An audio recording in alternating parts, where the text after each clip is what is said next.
하나님 살아계십니다. 늘 경외하는 마음으로 오늘도 두렵고 떨리는 마음으로 우리 왕 되신 주님께 우리 예배 같이 드리십시다. 우리 같이 찬양 한 곡 드리고 함께 말씀 나눌게요.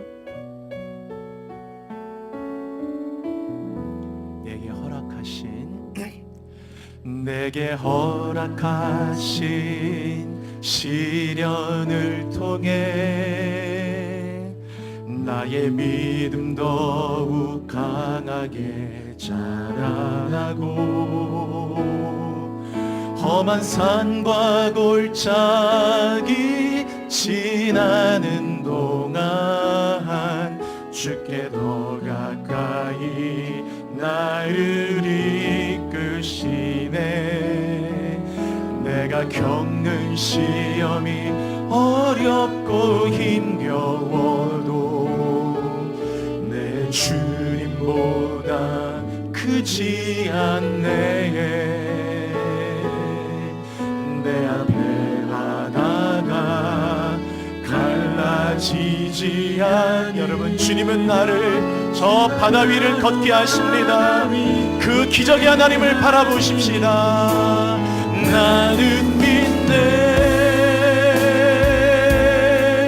주의 능력으로 내 삶 새롭게 되리.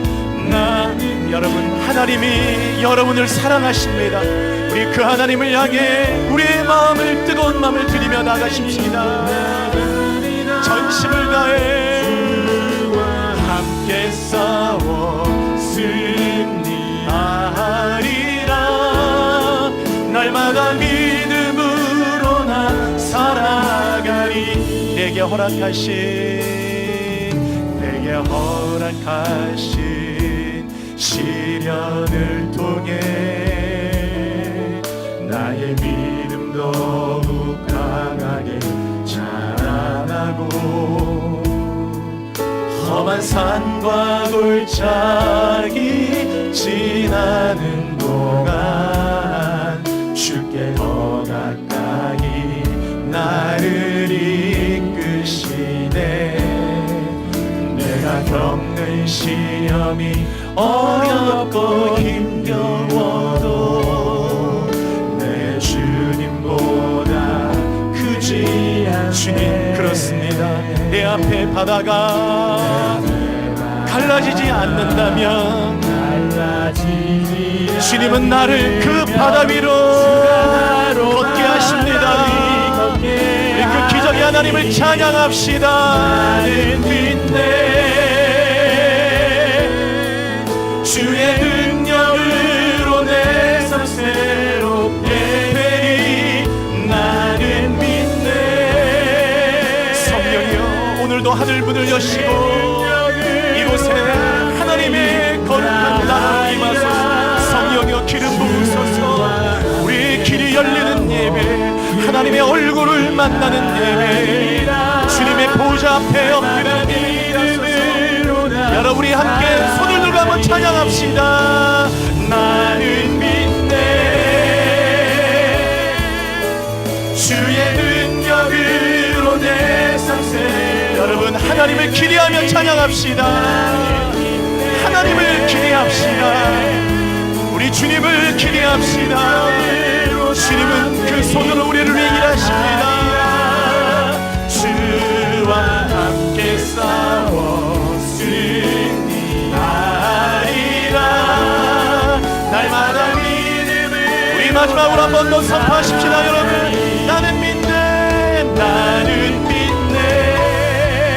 오직 믿음을 가지고 나아가십시다. 결단코 세상은 우리를 이길 수 없습니다. 나는 믿네. 예수의 이름이 승리합니다. 주의 능력으로 난 내리 나가리라. 할렐루야. 주와 함께 싸워 승리하리라. 날마다 믿음으로 난 살아가리.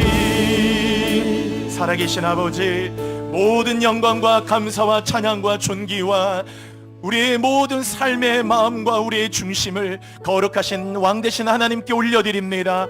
하늘문이 열리는 예배, 하나님의 나라가 임하는 예배, 하나님의 선한 손이 느헤미야를 도와 온전하게 하나님 그 예루살렘에 무너진 성벽을 50일 만에 다시 한번 세우듯이 오늘 이 예배를 통하여 우리 성도들의 무너진 성벽들이 건축되고 무너진 마음이 일어나게 하시고 무너진 기대감이 일어나는 예배가 되게 하여 주옵소서. 여호와여 믿습니다. 주님을 믿습니다. 나는 약할지라도 오늘 나는 여전히 상한 갈대어 꺼져가는 심지지만 주님은 전능자는 하나님 능치 못함이 없으니 오늘 하나님을 믿음으로 나아갑니다. 어찌하여 믿음이 없느냐 두려워하지 말라 하셨습니다. 믿음을 가지고 나아갑니다. 주여 우리를 함께 하소서. 우리를 일어나게 하여 주옵소서. 우리 모든 성도들을 축복하며 응원하며 기도합니다.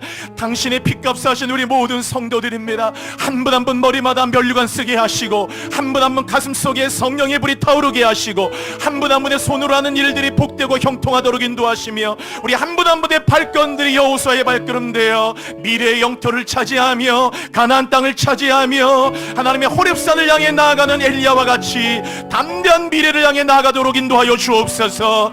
오늘도 예수의 이름의 능력으로 오늘도 남현사 안진배가 일어나듯이 예수의 이름으로 치유가 일어나게 하소서. 예수의 이름으로 기적이 일어나게 하소서. 예수의 이름으로 귀신이 떠나가게 하소서. 예수의 이름으로 교회가 새로워지게 하소서.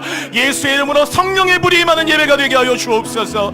오늘 찬양대의 찬양 여호와여 나의 손을 놓지 마소서. 이 간절한 기도의 찬양이 하나님의 마음을 기쁘게 해드리며 우리 찬양대의 찬양에 날마다 하나님의 영광의 기름 부음이 헵시바라 뷸라라 기쁨의 은혜가 임하도록 인도하여 주옵소서. 오늘 말씀을 듣는 우리 모든 성도들 온라인 예배 드시는 성도들까지 모든 성도들의 마음을 붙잡아 주시고 마음에 굳은 마음을 제하사 부드러운 마음을 주시며 오늘 하나님의 얼굴을 만나는 예배가 되게 하여 주옵소서. 주님 사랑합니다. 오늘 우리 인생의 최고 예배가 되기를 원합니다. 예수 그리스도의 이름으로 감사드리며 기도하옵나이다. 아멘. 아멘. 여러분 누가복음 15장은 우리 교회에 나오게 되면은 이 이야기를 알지 못하는 분은 없어요. 그러나 여러분 성경 읽을 때 우리는 스토리를 알려고 성경 읽는 게 아닙니다.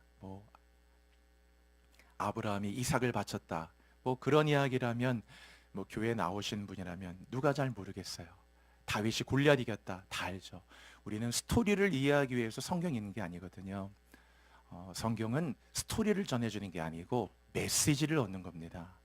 골리앗을 이겼다는 게 나한테 무슨 메시지인가? 아브라함이 이삭을 바쳤다는 게 그게 무슨 메시지인가? 인생을 살아가는 나에게 도대체 어떤 메시지인가? 어떤 걸 들려주시려고 이 말씀을 주었을까? 메시지를 찾는 거거든요, 여러분. 성경은 하나님의 메시지로 가득해요. 한 절을 읽어도 단어 하나만 스쳐도 정말 스치기만 해도 영감이 있는 게 하나님의 말씀이거든요. 모든 성경은 하나님의 감동으로 돼서 교훈과 책망과 바르게 함과 의로 교육하기 유익하기 때문에 성경은 정말 스치기만 해도 그냥 스쳐 지나가만 읽어도 영감이 와요. 여러분 늘 성경 사랑하시고 성경을 읽으시고 거기에서 메시지를 발견하시고 여러분의 영혼에 큰 하나님의 은혜가 메시지의 부자가 되시기 바랍니다. 오늘 이 누가복음 15장에 진짜 많은 메시지가 들어가 있어요. 우리가 하나님을 더 만날수록 이 말씀을 더 깊이 이해하게 되고 우리가 아버지를 더 깊이 사랑하고 아버지를 더 많이 의지하고 그분과 더 깊이 친밀하게 동행할수록 오늘 누가복음 15장의 본문은 더 깊은 메시지를 우리에게 던져줍니다. 얼마나 많은 메시지가 이 속에 들어가 있는지 몰라요. 그 메시지라는 관점을 갖고 이 이야기를 계속 접근해 보시면 무한한 메시지가 있어요. 평생 이 누가복음 15장 이 두 아들의 이야기만 읽으셔도 여러분의 영혼이 풍부할 만큼 엄청난 메시지가 들어가 있어요. 여기 등장인물은 셋이죠. 아버지가 있고 큰아들, 작은아들. 물론 종들이 있지만은 메인 캐릭터는 3명이에요. 아버지, 큰아들, 작은아들. 작은아들은 누구냐? 집 나갔잖아요. 우리가 흔히 말하는 탕자, 이 프라디글 선은 탕자는 보통 이방인을 뜻합니다. 이방인들이요. 저와 여러분처럼 이방인들, 유대인이 아는 자들. 그럼 큰아들은 누구냐? 큰아들은 아브라함의 혈통들. 늘 하나님을 오랫동안 섬겨왔던, 집을 나간 적이 없는, 율법을 떠난 적이 없는, 평생의 율법과 예배와 제사를 갖고 살아온 아브라함의 후손들, 유대인들을 말해요. 큰 아들은 대체적으로 유대인이고 작은 아들은 이방인이고, 그런 의미가 있어요. 큰 틀에선 그래요.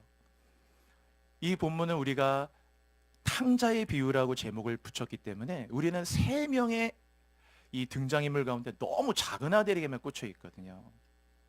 아버지, 큰 아들, 작은 아들 중에서 너무 작은 아들에게만 꽂혀 있다 보니까 이 본문에서 큰 아들을 놓치기가 쉬워요. 사실 우리의 모습에 작은 아들의 모습도 있고 제게도 여러분에게도 있어요. 작은 아들의 모습이. 그러나 저와 여러분 또 교회에 있잖아요. 오늘도 교회에 나오셨고 우리는 예수 먼저 믿었고 어찌 보면 큰 아들인데 이 큰 아들의 모습도 상당히 많이 있단 말이에요. 근데 큰 아들 굉장히 차갑죠. 영적 뜨거움이 없죠. 늘 아버지 곁에 있는데 감사가 없죠. 아버지와의 관계가 썩 좋지 않아요. 여기 보시면요. 29절, 오늘 보면 안 읽었는데 29절 한번 읽어볼게요. 29절이요. 같이 읽을게요. 29절 시작. 아버지께 대답하이를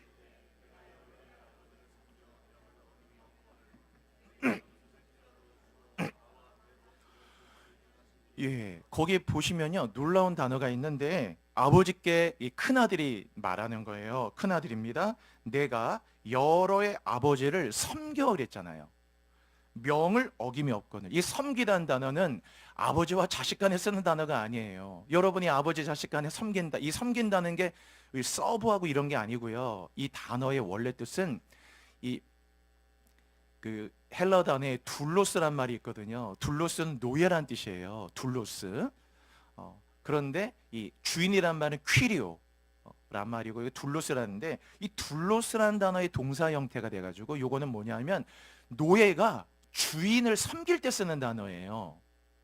그런데 이 큰아들 보세요. 아버지를 사랑했다. 아버지 뭐 그런 자식으로 얘기하는 그런 단어가 아니고 그냥 이 노예와 주인과의 관계에서 쓰는 이 단어를 쓰고 있어요. 그러면서 뭐라고 합니까?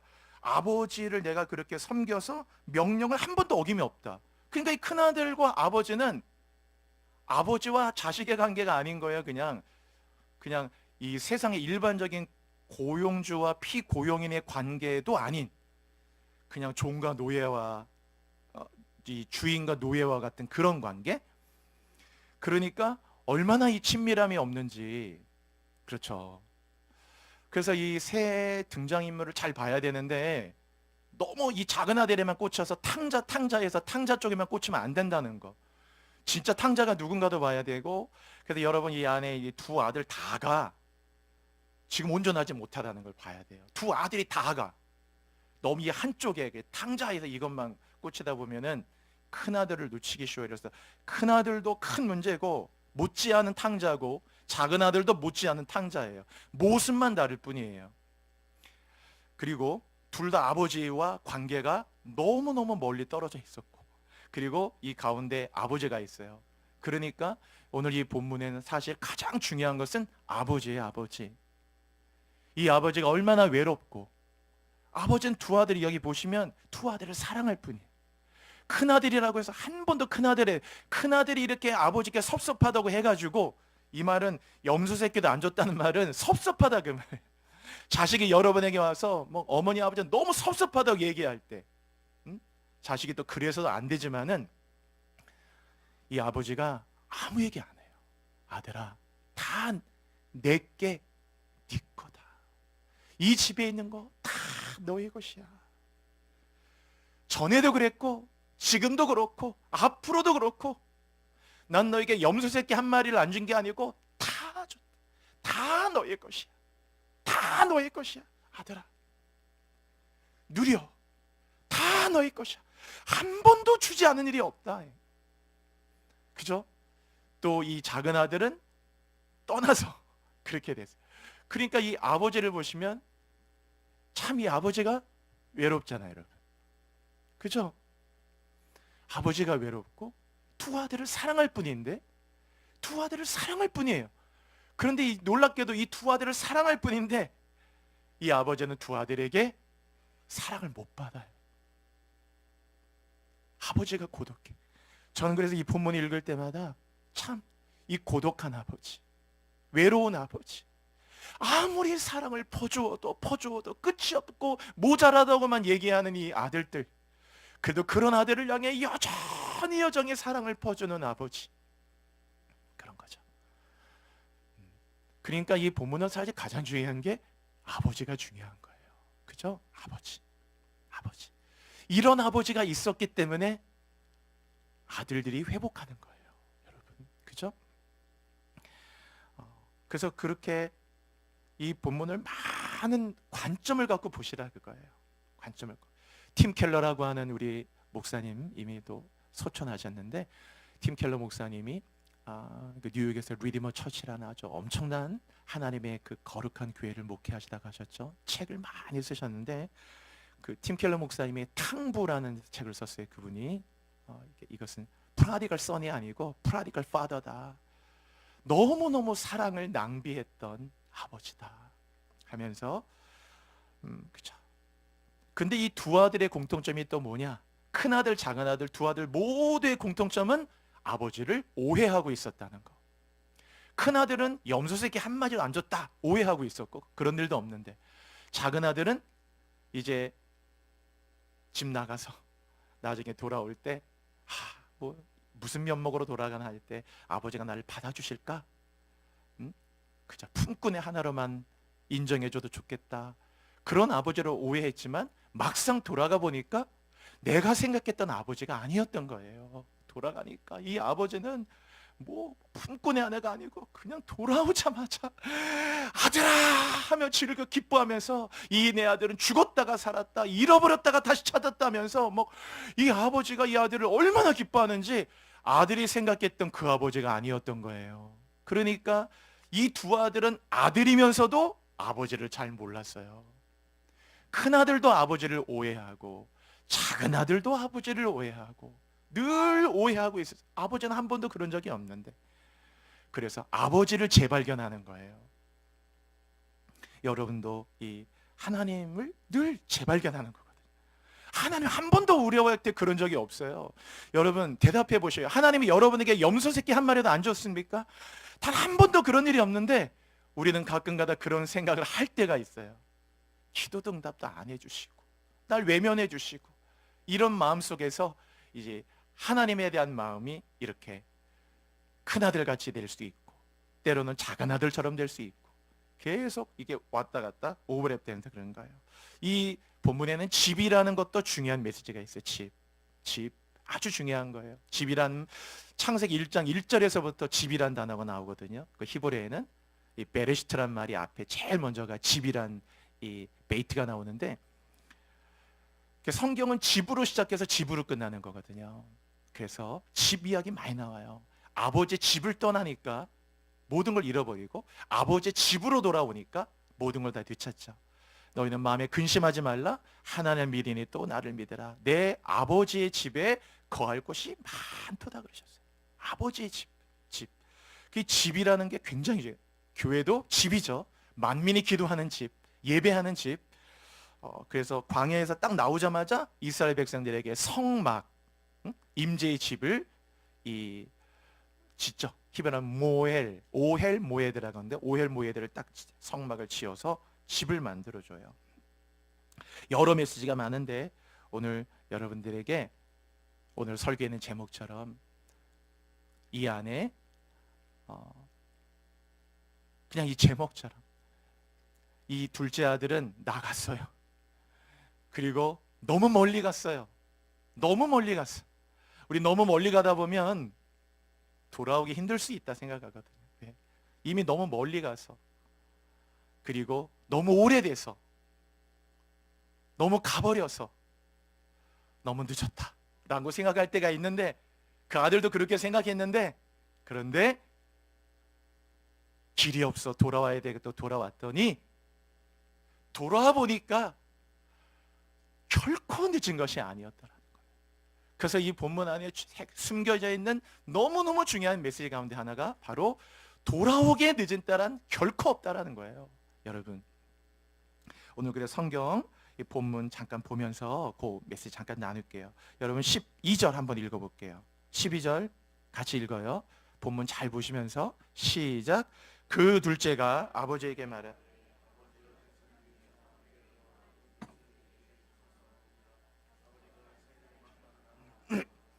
네, 그 둘째가 아버지에게 말을 하죠. 아버지 재산 중에서 내게 돌아올 분깃을 내게 주세요.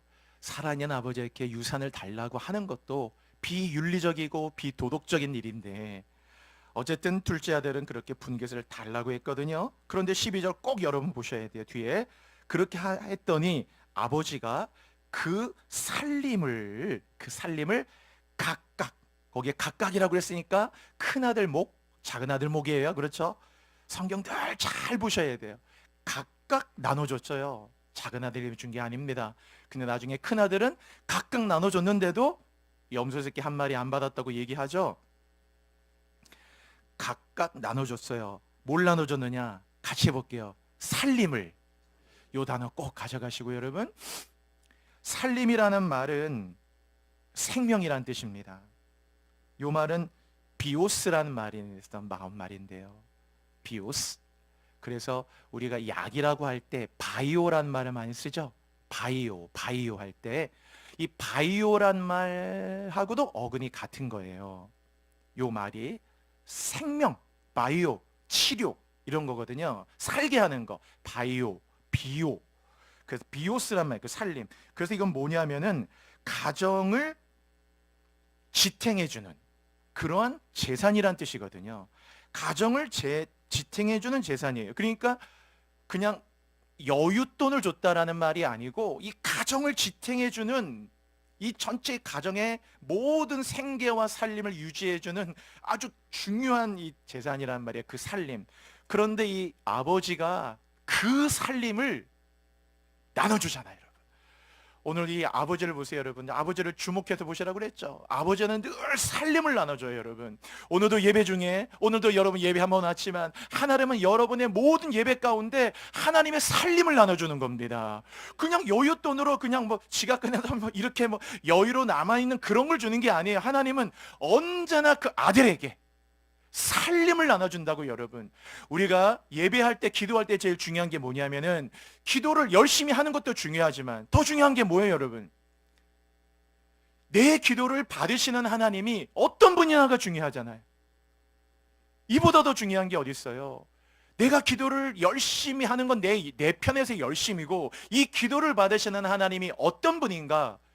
그 하나님에 대한 이해가 나의 기도를 계속 불타게 만드는 거고 기도하게 만들고 기도의 신뢰를 더하게 만드는 거거든요. 누가복음 18장에도 그 항상 기도하되 낙심치 말라면서 그 악한 재판장 얘기 나오잖아요. 그 본문이 그 과부가 가가지고 막 재판장을 막 설득해가지고 해서 겨우 그 원한을 풀어내듯이 마치 하나님 앞에 계속적으로 설득해가지고 마침내 응답을 얻어낸다, 그런 게 아니라고 말씀드렸죠. 오히려 그 반대라고. 기도의 끈질김은 중요한 거지만 응답의 때까지 끈질기 이렇게 기다리는 건 중요한 거예요. 그러나 주고 싶지도 않은데 주세요 하고 막 그를 하나님 주고 싶지도 않은 하나님을 설득해가지고 아유 귀찮아 죽겠다, 알았어 줄게 하고 마치 하나님을 설득해서 이렇게 응답을 얻어내는 게 아니라 그 말이에요. 그건 정반대라니까. 악한 재판장은 그렇게 해서 주지만 하늘에 계신 너희 아버지는 악한 재판장과 같지 않다라는 거예요. 그냥 구하기만 하면 주신다, 그거거든요. 여러분, 구하기만 하면 주실 마음밖에 없는 분이에요. 그러니까 하나님은 우리에게 살림을 주셔요. 이 살림이라는 단어 꼭 가져가셔서 여러분 10분을 기도해도 하나님은 여러분에게 살림을 띄워주는 겁니다. 여러분, 성찬식에 그게 뭐예요? 예수님이 자기의 몸을 찢잖아요. 찢긴 몸을 갖고 먹으라고 하잖아요. 흘린 피를 이런 잔에 담아주시잖아요. 이건 포도주가 아니고 너희를 위해 흘리는 피, 나의 피, 언약의 피다 하면서 피를 주잖아요. 여러분, 자신의 생명을 내어주시거든요. 찢긴 살과 흘린 피를 성찬식에 주잖아요. 살림을 내어주시는 거예요. 아들을 내어주시는 거. 여러분, 아버지가 그런 하나님이 아버지라는 거, 우리가 기도할 때 손 들고 아버지께 기도할 때 아버지는 그 살림을 우리에게 주시고 응답이 다 그분의 살림을 주시는 거예요. 당신의 모든 걸 주신다 그 말이에요. 생명이나 다름없는 것들을. 그래서 여러분 기도할 때 하나님의 살림을 얻으시고, 오늘도 예배 중에 하나님이 여러분 모든 마음, 여러분의 모든 삶의 영적인 주머니 안에 하나님의 살림으로 가득 채워주시기를 축복합니다. 하나님이 채워주신다. 그 다음 보시면은 13절에 보시면요, 그 며칠이 안 돼가지고 둘째 아들이 재물을 다 모아가지고요 먼 나라에 갔다 그랬어요. 먼 나라, 너무 멀리 갔어요. 먼 나라란 돌아오기에 어려운 나라란 뜻이에요. 돌아오기에 어려운 나라, 그 먼 나라에 갔거든요. 응? 먼 나라에. 요새는 비행기 타고 다니니까, 응? 한국이다 그러면 저 어디에 남미에 어떤 저 뭐 콜롬비아나, 응? 얼마나 멀어요. 아무리 비행기에도 가깝다는 느낌이 안 들잖아요, 여러분. 뭐 일본, 중국이라면 모르겠지만은 얼마나 멀어요. 먼 나라에 살림을 가지고 어디 저 남미에 뭐 볼리비아다, 뭐 에콰도르다, 멀리 가버려요. 돌아오겠나. 먼 나라에 갔어요. 그리고 거기서 허랑방탕했다. 이 허랑방탕이란 말은 이게 아소토스라 해서 아버지의 뜻과 반대된다는 뜻이에요. 아버지가 이렇게 썼으면 좋겠다고 그 살림을 준 건데 아버지의 뜻과는 전혀 다른 방향으로 물질을 다 써버렸다, 이런 말입니다. 그게 허랑방탕이에요. 아소토스. 그렇게 다 재산을 낭비했거든요. 14절 보시면 얼만큼 없앴느냐? 다 없앴다. 그래서 성경 적나라하게 써놨죠. 14절 다 없앴어요. 한 푼도 남기지 않고 그냥 완전히 싹 다 없앤 후 그 나라에 크게 흉년이 드니까 그가 비로소 궁핍했다. 정말 강남에 건물 몇 채를 살 정도의 그 엄청난 살림을 띄워줬는데 그 돈 다 없이 한 다음에 지금은 너무 배고픈데 편의점 들어가가지고 삼각김밥 하나를 사 먹을 돈이 없었단 말이에요. 편의점 가서 그 작은 어묵 하나, 소세지 하나, 우유 하나를 사 먹을 돈이 없었어요. 그래서 어떻게 했느냐? 15절 그 나라 백성 중 돌아오지도 못하고 그 나라에 있었어요. 한 사람에게 붙여 살았거든요. 노예가 됐단 말이죠. 그가 그를 들러보내어서 돼지를 치게 했다. 유대인들은 돼지 혐오하는 거 아시잖아요. 유대인들은 돼지를 이 되새김질 안 한다 해서 혐오하는데, 그래서 이 돼지를 쳤다라는 것은 인간의 모든 존엄성을 잃어버렸다는 뜻이에요. 존엄이는 존엄성을 다 잃어버렸어요. 완전히 망가졌다. 쉽게 말하면 완전히 망가졌다예요. 어떻게 저렇게 삶이 망가졌을까 싶을 만큼 그게 돼지를 치게 됐다. 완전히 망가졌다는 뜻이에요.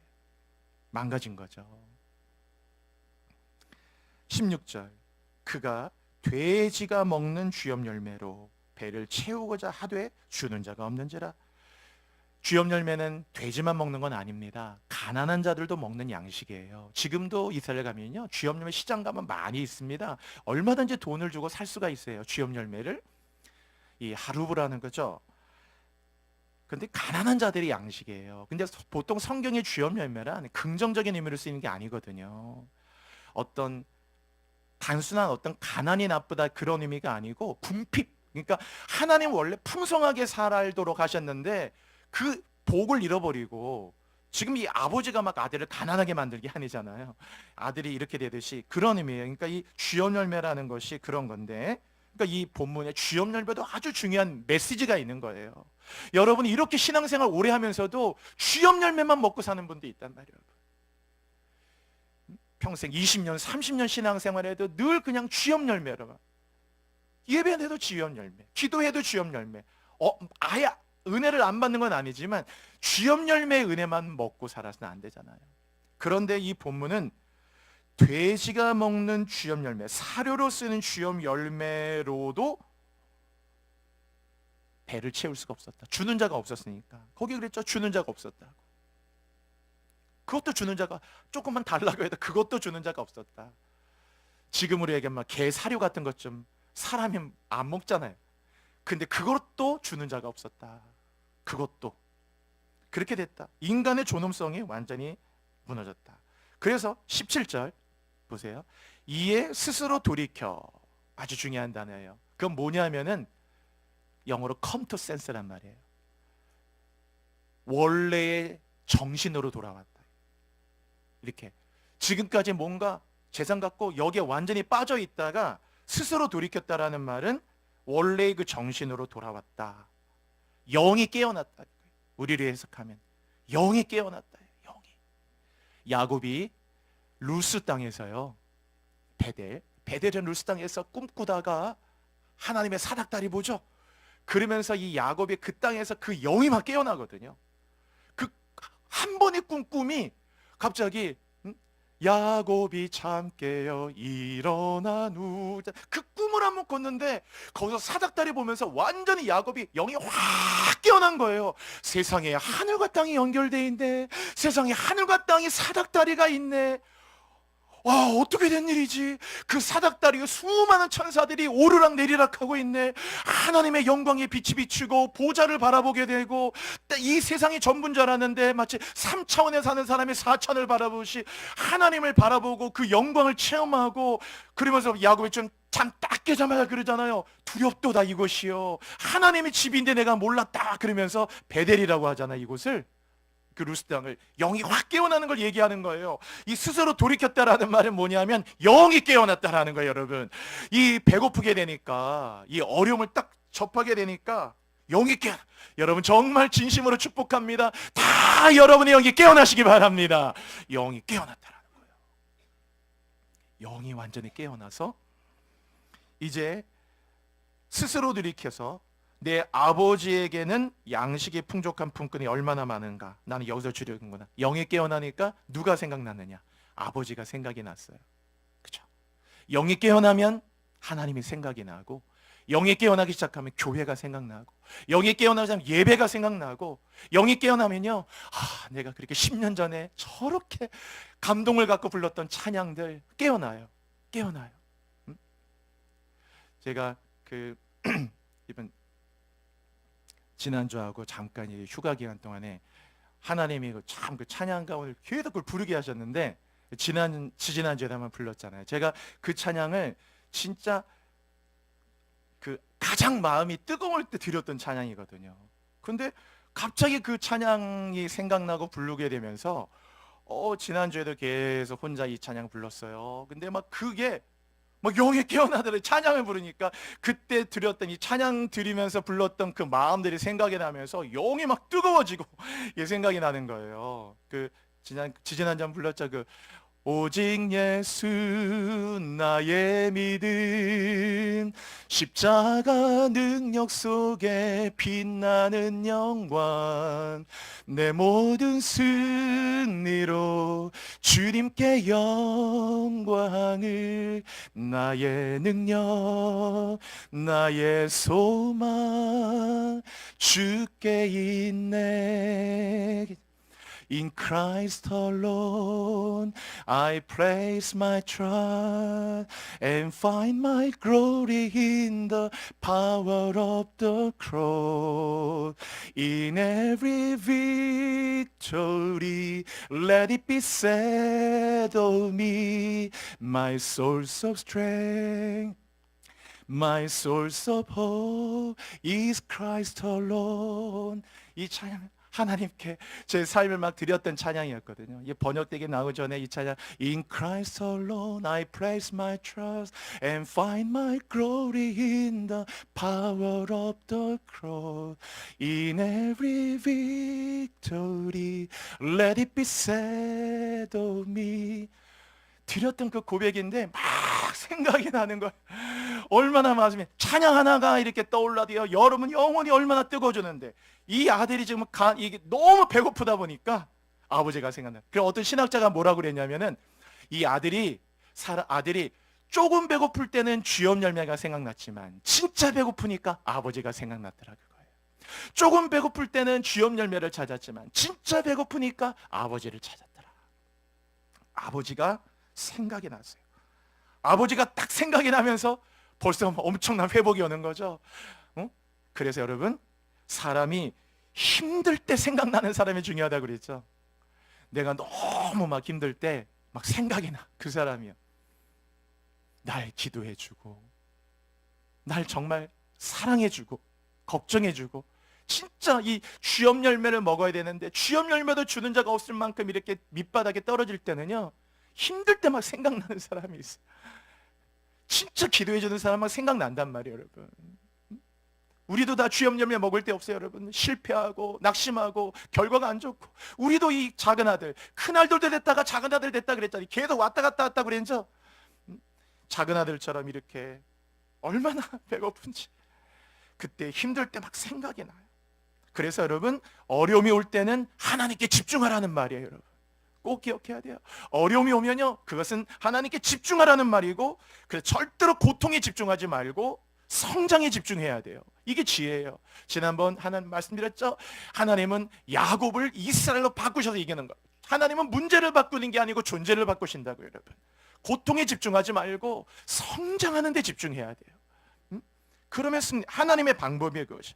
어렵다라는 말은 영적으로 채우라는 말이에요. 돌 항아리에 돌을 채우듯이, 어렵다, 가정에 어려움이 왔다. 그때는 돌 항아리 6개에다가 가나온이처럼 그 기도를 채우고, 눈물을 채우고, 말씀을 채우고, 예배를 채우고, 평소보다 더 예배 드리고, 새벽기도 못 나왔다, 새벽기도 나오고, 수요 예배도 나오고, 더 예배를 드리고, 예배도 채우고, 기도를 채우고, 말씀을 채우고, 채워야 돼요. 채우다 보면 기름을 채우세 내 맘속에 성령의 기름을 채워, 했잖아요. 기름을 채우다 보면요, 역사가 일어나거든요. 반드시 어려움이 왔다, 하나님께 집중하라는 말. 고통에 집중하지 말고 영적 성장에 집중하라. 어려움은 영적으로 채워라. 그런 거예요. 그래서 이 아들이 어떻게 했느냐? 보세요. 18절, 내가 일어나 아버지께 가겠다 그랬잖아요. 그죠? 그래서 20절에 보시면 일어나서 아버지께로 돌아가잖아요. 그죠? 일어나서. 그래서 1g의 행동이 1톤의 생각보다 무겁다는 말이 있어요. 아무리 생각 많이 하면 뭐합니까? 1톤 같은 생각을 해도 생각은 생각일 뿐이에요. 행동을 옮겨야죠. 그래서 1g의 행동이 1톤의 생각보다 더 강력한 거예요. 그래서 이 아들이 아버지께 돌아가겠다라고만 생각한 게 아니고 20절, 진짜로 일어나서 아버지께 돌아가잖아요, 여러분. 그죠? 그 행동, 영적 의지를 가지고, 그게 중요한 거예요. 하나님께 한 걸음이라도 나아가 보시라. 한 걸음이라도 나가면 놀라운 회복이 있어요, 여러분. 1g의 행동이 1톤의 생각보다 낫듯이 단 한 걸음이라도, 그래요. 하나님이 그 한 걸음을 얼마나, 여러분 아이 키우는 분 아시잖아요. 애가 처음 이렇게 일어나서 막 뒤뚱뒤뚱 할 때, 일어날 때, 그래, 아빠 여기 있다, 아빠 여기 있다, 한 걸음 딱 뗄 때, 그 한 걸음인데 막 얼마나 기뻐하냐고, 여러분.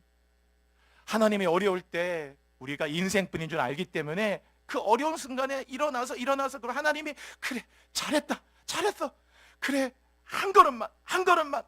그건 뒤에서 마귀가 계속 못 가도록 땡길 때 아버지께, 아버라, 한 걸음만 이렇게 떼도요, 그냥 하나님께 아버지라는 말만 해도 여러분 얼마나 우리에게 많은 은혜가 온다는 걸 기억하셔야 돼요. 꼭 그걸 기억해야 됩니다. 18절에 보면은 거기 참 이걸 재미나다고 해야 될지 모르겠는데, 18절에 이 아들이요, 일어나 아버지께 가겠다라고 하고 자기가 혼잣말로 뭘 하거든요. 거기 18절에 아버지, 내가 하늘과 아버지께 죄를 지었사오니 지금부터는 아버지 아들이라 일컬음을 감당하지 못하겠나이다. 나를 아들로 여기지 말고 그냥 품꾼의 하나로 보소서라고 말을 해야지라고, 무슨 말을 해야 될지를 정해놨다는 거예요. 볼 면목도 없고, 아버지를 볼 낯짝도 없고, 이 모습으로 어떻게 아버지께 가나. 아버지가, 야, 이놈의 자식아, 내가 너 같은 아들 둔 적도 없어. 분명히 아들이 상상했을 거 아니야. 그러니까 다 나가. 내가 널 호족에서 판 적이 언제인데 다 나가버려. 넌 아들도 아니야, 이놈아. 나가, 이놈아. 막 이런 걸 상상하고, 아버지, 내가 하늘과 아버지께 죄를 지었으니까 나를 아들이라 일컬는 건 난 합당치 않다고. 그저 품꾼의 하나로만 봐주세요. 응? 이렇게 그냥 멘트까지 준비를 했다게. 준비된 멘트. 얼마나 긴장했으면. 그런데 놀라운 거는 진짜 아버지를 만났을 때요. 21절 보시면은 진짜 진짜 아버지를 만나는 장면 나오는데 거기에 아버지 만났어요. 21절 보세요. 아들이 말을 하죠. 뭐라고 얘기합니까? 아버지, 내가 하늘과 아버지께 죄를 지었사오니 지금부터는 아버지 아들이라 일컬음을 감당 못하겠나이다. 토시 하나 안 틀리고 똑같이 얘기하죠. 18절에 내가 그렇게 말하겠다고 멘트를 준비하고 가서 지금 아버지는 막 감격적으로 끌어안고 있는데 이 아들은 그냥 기계처럼 아버지, 내가 하늘과 아버지께 죄를 얻었고 막 이렇게 무슨 말을 해야 될지 모르니까 이렇게 얘기를 하는데 아버지가 이 얘기가 다 끝나기도 전에 이렇게 아들에 대한 회복을 말하는 게 나와요. 여러분 보세요. 그러니까 이 아들도 아버지께 돌아갈 때 아버지가 진짜로 나를 기쁘게 환영하리라는 전혀 확신이 없었단 말이에요. 그러니까 이런 멘트를 준비한 거예요. 확신이 있었다면 멘트 준비할 필요 있나요? 그러니까 작은 아들도 아버지를 오해하고 아버지를 몰랐어요. 어떤 아버지인지를. 큰 아들도 아버지를 모르고 둘 다 큰 아들이나 작은 아들이나 도무지 아버지를 이해를 잘 못했어요.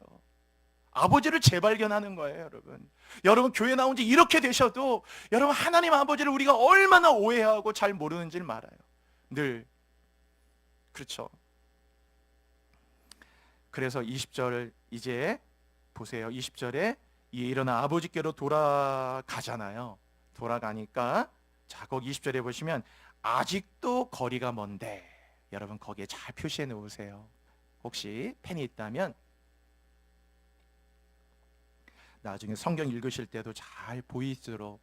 아직도 거리가 먼데, 아직도 거리가 멀어요. 근데 놀랍죠? 아직도 거리가 먼데 아버지가 그를 보고라는 말은 뭡니까? 알아봤다라는 거예요. 여러분 알아봤다라는 거, 이렇게 아직도 거리가 멀단 말이에요. 거리가 먼데 딱 보고 우리 아들이네, 봐라 우리 아들이다라고 금방 아들을 알아봤다라는 거야. 아무도 알아보지 못하는데 이 아버지가요 금방 보고 거기 아직도 거리가 먼데도 알아봤다. 어떻게 아직도 거리가 먼데도 금방 알아봤을까? 그리고 언제 돌아온지 예고하고 돌아온 것도 아닌데 어떻게 그 시간에 딱 알아봤을까? 왜? 아버지는 항상 이 아들이 나간 날부터 지금까지 단 한 무릇 하루도 멈지 않고 언제나 아들이 돌아오기만을 기다리고 있었단 말이에요. 단 하루도 빠짐없이 늘 바라보고 있었고 기다리고 있었고, 아무리 말도 안 되는 이유를 갖고 나갔어도, 아무리 오랜 시간이 걸렸어도, 아무리 먼 날에 갔어도 아들을 향한 아버지의 기다림은 결코 약화되지 않았어요. 시간이 지날수록 더 기다림은 간절해지고 더 기다리면, 왜? 이유는 하나예요. 사랑하니까. 진짜 사랑하니까 그런 거예요, 여러분. 여러분 하나님이 우리를 진짜 사랑하신다니까. 여러분 이 사랑에 조금 더 의심이 없어야 예배가 되고 나가는 거예요. 이 사랑에 만분의 1이라도 의심이 되는 딱 그 순간 여러분은 마치 영어의 스탁이란 말이 있죠. 못 나간다 여러분. 제가 주의 길을 가면서 이 사랑에 만분의, 아니야 1억분의 1이라도 의심이 될 때 어떻게 나갑니까? 하나님이 날 사랑하심, 날 사랑하심, 날 사랑하심, 조금 더 의심이 없어야죠. 나를 사랑하심에. 그래서 우리는 시험 없어요. 날 사랑하시는데 좌절없고 나아가고 감사하고, 사탄이 우리 안에서 뭐라고 속삭여도 그 말들에 대해서 여러분의 귀를 열지 말고 오직 진짜 그 사랑을 믿으면서 아버지가 이런 아버지라는 걸 알았다면 나가면 되는 거거든요. 그렇죠? 그런 말이 있어요. 나를 기다려준 시간은 나를 향한 사랑의 크기다란 말이에요.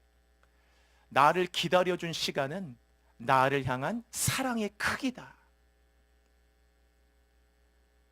정확하게 몇 년이라는 시간은 없지만 아마 수년이라는 시간이 걸렸을 텐데, 이 기다려준 시간, 그것이 그를 향한 사랑의 크기예요.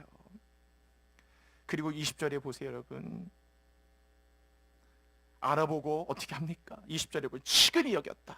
마음이 막 들끓었다 그거예요. 이 속에서 들끓었다. 막 눈물이 울컥하고 울컥하는 마음이 일어났다, 여러분. 아들을 보자마자 울컥하는 마음. 여러분, 딱 알아본 다음에 울컥하는 마음. 제가 이 목회하기 전에 몰랐어요. 그런데 이 목회를 하다 보니까 성도들이 딱 이렇게 교회에 딱 들어오시는 그 순간 마음이 울컥합니다. 여러분도 목회자 이런 또 이런 자리에 서 보시면 이 마음 금방 이해하실 거예요. 아무리 부족한 목회자라도 자기에게 맡긴 양떼인데요, 딱 볼 때 교회에 탁 들어오는 순간 얼마나 마음이 울컥한다고. 여러분 그룹장이나 속장님이나 또 교회학교 교사는 영혼을 맡아보신 분은 아시잖아요. 그 중에 한 분이라도 뭔가 어렵고 힘들면 이 마음이 얼마나, 애간장이 아니고 이게 헬라어로 스플링크니조마이란 말인데 이게 막 창자가 뒤끓는다는 말이거든요. 스플링크니조마이가 얼마나 이 마음들이 있는지 모릅니다. 이 마음이 막 이 안에서 뭐 여러분은 그룹장 되셔도 그 영혼 한 분이 막 어려움을 겪다가 이렇게 딱 회복되는 거 보시면 얼마나 그 마음이 드는지, 울컥하는 정도가 아니고 막 이건 영혼을 맡아서 해보시면 이건 설명할 수 없는 마음이 있단 말이에요. 하물며 목회할 때 성도들이 이렇게 뭔가 저분이 이렇게 회복되고 뭔가 하는 거 보면 얼마나 그 마음의 울컥함이라는 건 정말 표현할 수 없는 마음이에요. 정말 내 간과 심장을 떼어주면 다 할 수 있겠다, 이런 마음이 들 만큼 얼마나 그 영혼에 대한 들끓음이 있다. 여러분, 이 아버지가 먼 데서 딱 아들인 걸 알아봤잖아. 우리 아들이네. 아직도 거리가 먼데도 딱 아들인 걸 알아보고 거기 치근히 여겼다. 이 마음이 들끓어가지고요, 가만히 있을 수 없으니까 어떻게 했습니까? 그 다음 달려갔다 그러잖아요. 본문에 막 거리가 먼데도 아버지가 달려갔다고. 여러분, 유대인은요 절대로 아버지가 아들에게 안 달려갑니다. 아들이 아버지에게 달려오는 문화예요. 여러분, 바리새인들은 이 본문이 이해가 안 되는 거예요. 왜냐하면 아버지가 아들에게 달려가는 게 없어야 아들이 아버지에게 달려오지.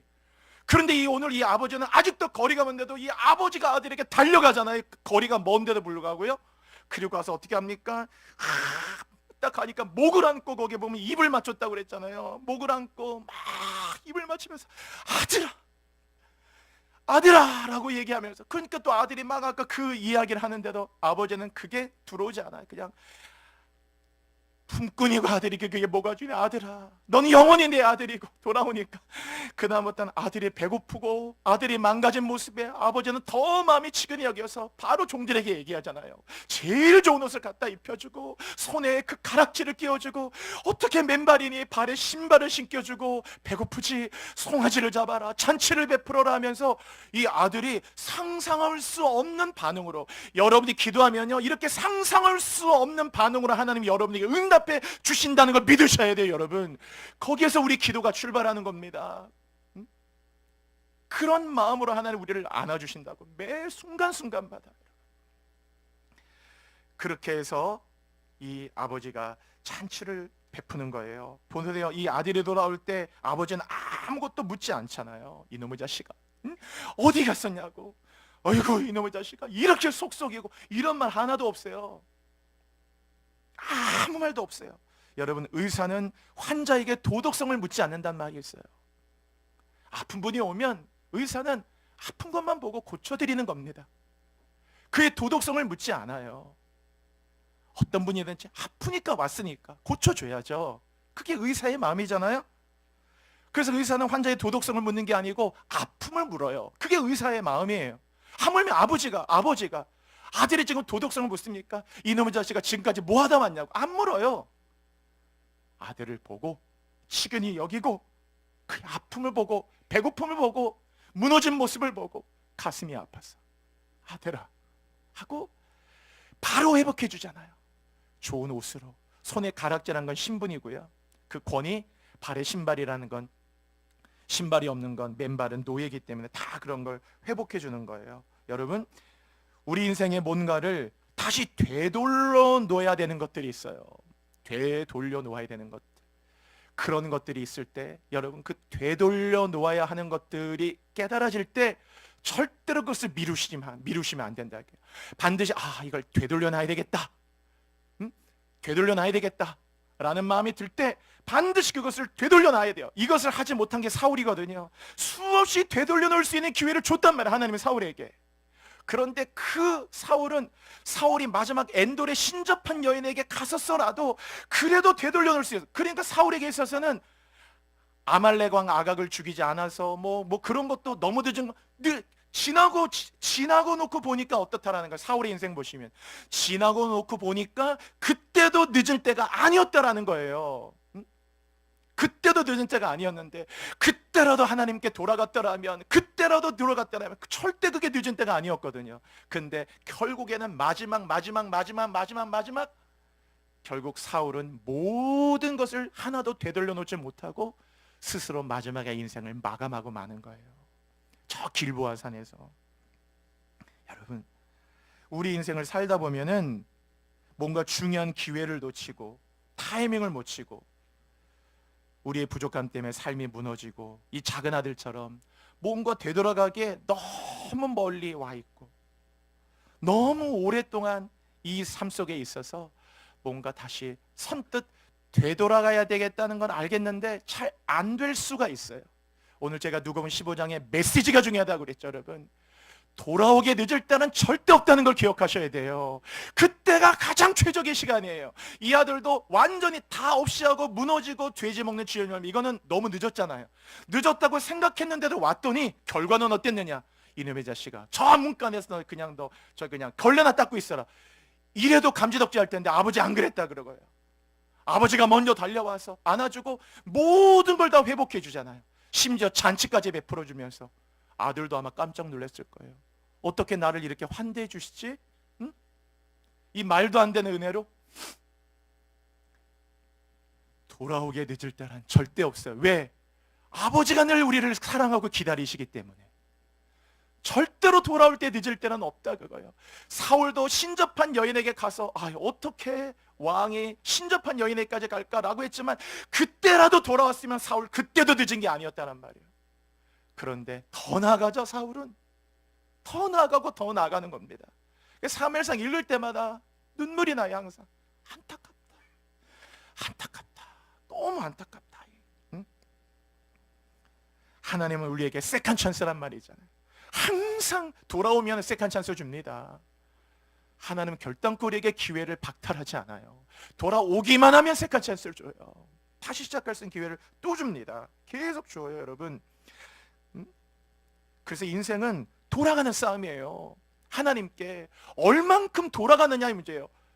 저도 목사지만 돌아갈 때가 많아요. 첫사랑 잃어버리고 마음 잃어버리고 큰아들처럼 다 열정 잃어버리고 감사 잃어버리고 사명 잃어버리고 꿈을 잃어버리고 얼마나 저 자신도 돌아갈 것들이 많은지 몰라요. 어느 순간 보니까 큰아들 돼 있고 어느 순간 보니까 작은아들 돼 있는 거예요. 여러분도 신앙생활하고 오늘도 교회 나왔지만 어느 순간 보니까 여러분도 큰아들 돼 있고 어느 순간 여러분도 작은아들 돼 있는 게 우리는 항상, 그러니까 항상 우리는 돌아가야 돼요. 여호와께 돌아가자. 우린 돌아서도 그는 변치 않네. 여호와께 돌아가자. 우린 넘어져도 그 사랑 영원하네. 돌아가야 되거든. 돌아가기에 늦은 때는 하나도 없어요. 돌아가기엔 그때가 지나고 보니까 그때가 최적의 시간이었다는 걸 알게 되는 거예요. 여러분, 지금이라도 회개하면 되나? 당연하죠. 지금이라도 기도하면 되나? 당연하죠. 지금이라도 다시 하나님께 다시 한번 순종하고 나아가면 당연한 거죠. 지금도 늦은 게 아니고 지금이 여러분의 인생의 최적의 시간인 걸 기억하셔야 돼요. 오늘 주는 가장 중요한 메시지입니다. 여러분, 미국에 쿼라라고 하는 사이트가 있어요. 쿼라가 뭐냐면 Q&A, 질문하고 답하고 하는 사이트가 있는데 이곳에 누군가가 글을 올려놨대요. 거기에 글을 딱 올려놓기를, 나는 실리콘밸리에서 35살에 무엇을 할 수 있나요? 이렇게 질문을 올려놨어요. 여러분, 실리콘밸리라는 건 세계 최첨단의 그런 산업들이 모여있는 곳이잖아요. 여기서 35살은 늦어도 너무 늦은 나이. 얼마나 20대 초반부터, 아니 10대 초반부터 그 비상한 뭐를 세계 최고의 석학 같은 사람들이 모여서 창업하고 하는 그런 곳에 35살은 늦어도 엄청 늦은 나이거든. 내가 35살의 나이에 실리콘밸리에서 뭘 할 수 있나요? 라고 질문을 올렸더니만 그 쿼라 사이트 밑에 답변이 달렸어요. 뭐라고 답변 달렸냐면 누군가가 딱 답변을 썼는데, 답변, 나는 35살 나이에 위키피디아를 시작했다. 써놨어요. 여러분 위키피디아 아시죠? 위키피디아의 창업자 지미 웨일스가 거기다 써놨어요. 나는 35살의 나이에 위키피디아를 시작했다. 그리고 그 밑에 답변이 또 달렸어요. 저도 35살의 나이에 판도라를 시작했다. 판도라는 기업이 팀 웨스터그랜이라고 하는 사람. 그래서 여기에 써놨어요. 미국의 국민화가라는 모리스라는 할머니가 있어요. 국민화가인데 이 할머니는 그림을 언제 그렸냐면요, 75세부터 시작했대요. 75세부터 그림을 그려서 101세까지 활동을 했는데 75세에서 101세까지 가장 많은 작품도 남기고 역동적인 활동적인 가장 활동을 많이 했던 화가, 미국인들의 가장 큰 사랑을 받았던 미국의 국민화가라고 그러더래요. 모리스 할머니가. 하나님께 돌아온 것은 말할 것도 없거니와 여러분이 이 세상에서 뭔가를 시작하고 뭔가를 도전하고 뭔가 하기 이거 너무 늦은 거 아닌가? 자꾸 늦었다는 그 생각에 여러분 스스로 주저앉지 말고요, 늦었다고 생각할 때가 가장 좋다라는 평범한 우리의 말들처럼 돌아오게 늦은 때는 절대 없고 시작하게 될 때는 결코 없어요. 왜? 우리의 아버지가 항상 우리를 돕기 때문에 그렇다는 사실을 기억하셔야 돼요. 여러분 뭔가 늦었다고 생각하는 거 있다면 절대로 그렇게 생각하지 마시라.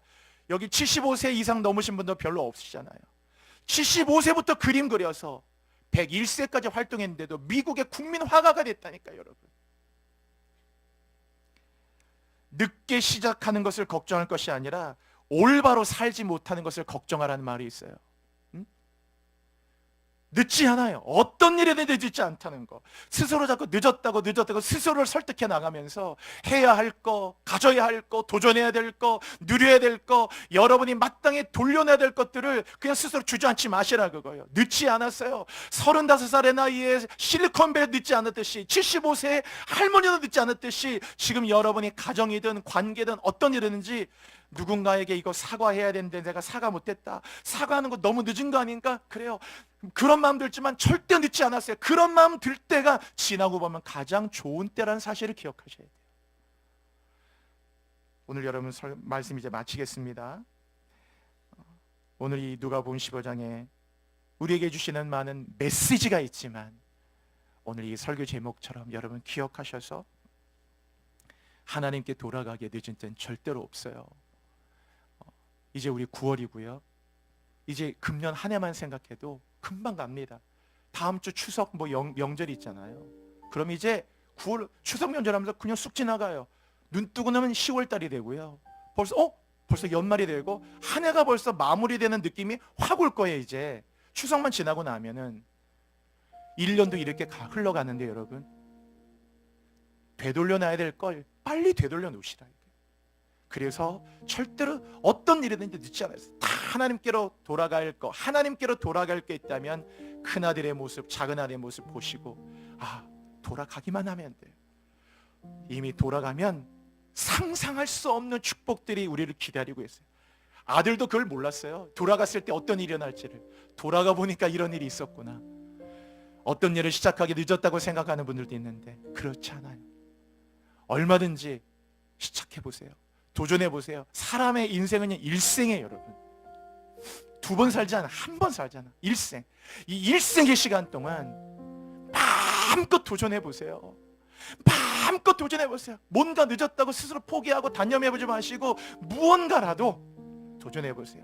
다시 함께 나아가실 수 있습니다. 오늘 하나님께서 그런 은혜가 저와 여러분 모두에게 임하시기를 주의 이름으로 축원합니다. 우리 함께 기도하겠습니다. 여러분, 이 시간에 성령이 주시는 감동으로 기도합시다. 오늘 하나님께 돌아갈 분은 우리 이 아들과 같이 너무 멀리 온 건 아닌가, 너무 오래된 것은 아닌가,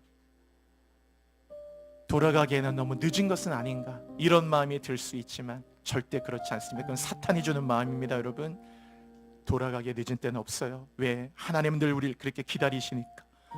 언제나 하나님께 돌아갈 게 있으면 돌아가십시다. 그리고 뭔가를 시작하기에 늦었다고 생각하지 마시고 여러분, 그때 다시 시작하면 됩니다. 다시 시작할 수 있어요. 오늘 이 시간 주여 세 번 간절하게 부르짖고 오늘 이 9월의 둘째 주 주님 내 인생의 영적인 모멘텀이 되고 영적인 변곡점이 되고 다시 한번 하나님께 돌아가고 새로운 걸 시작할 수 있는 새로운 시작의 모멘텀이 되게 하여 주시옵소서. 우리 주여 부르짖고 간절한 마음으로 뜨겁게 한번 기도하시겠습니다. 주여 주여 주여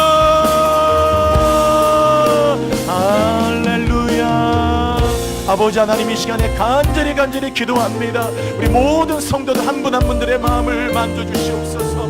아버지 우리가 돌아가기에 늦은 때는 없습니다. 우리 하나님께로 돌아가기에는 늦은 때는 결단코 없습니다.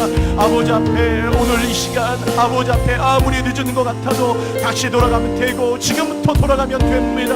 아버지 오늘 이 아들이 아버지 앞에 오늘 돼지가 먹는 주엽 열매로도 주는 자가 없어 주리고 배고픔과 굶주림 가운데 고통할 때 아버지를 생각하고 영이 깨어나 오늘 하나님 다시 한번 아버지께 돌아가 온전하게 돌아갈 때 그 아버지가 어떻게 회복되는가를 보게 하여 주옵소서. 주님 돌아가기에 늦은 때나 결단코 없다는 것을 깨닫고 알게 하여 주십시오. 오늘 이 시간 하늘의 문을 여시고 오늘도 우리를 여전히 기다리신 아버지의 그 얼굴을 보게 하여 주옵소서. 우리 모든 성도들의 모든 마음 가운데 오늘 하나님 앞에 돌아갈 수 있는 마음과 은혜를 더하여 주십시오. 뭔가 시작하기 늦었다고 생각하지 말게 하여 주십시오. 아버지 앞에 다시 한번 도전합니다. 다시 한번 나갑니다. 아버지 하나님 도와주옵소서.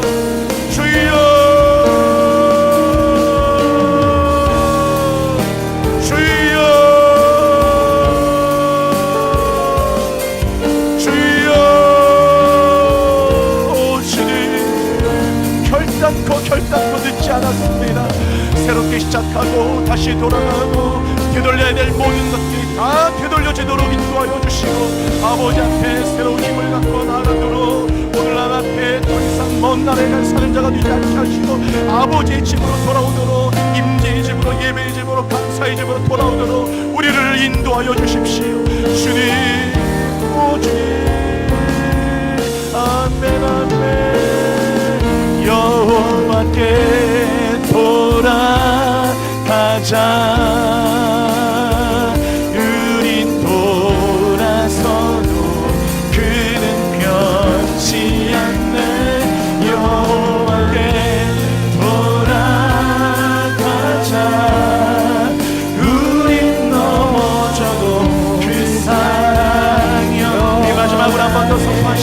여호와께 돌아가자. 우린 돌아서도 그는 변치 않네. 여호와께 돌아가자. 우린 넘어져도 그 사랑